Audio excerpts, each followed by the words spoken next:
Hello എല്ലാവരോടും. ഇന്ന് ഞാനൊരു കടലക്കറിയാണ് കേട്ടോ വയ്ക്കണത്. അപ്പോൾ കടലയിലേക്ക് പകുതി സവാള, ഗരം മസാല, ഉപ്പ്, കറിവേപ്പില ഇട്ടിട്ട് ആവശ്യത്തിന് വെള്ളം ഒഴിച്ച് കടല മുങ്ങിക്കിടക്കാനുള്ള വെള്ളം ഒഴിച്ച് ഇട്ട് അടപ്പത്ത് വയ്ക്കുക.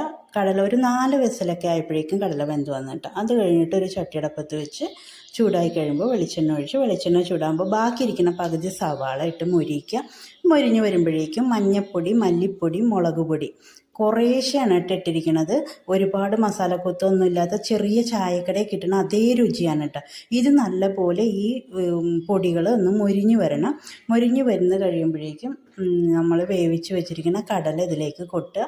കടല കൊട്ടി യോജിപ്പിച്ചതിന് ശേഷം ഒന്ന് കുറുകി വരുമ്പോഴേക്കും കുറച്ച് ഗരം മസാലയും കറിവേപ്പിലയിട്ട് നല്ല അടിപൊളി ടേസ്റ്റിലുള്ള കടലക്കറി കിട്ടും.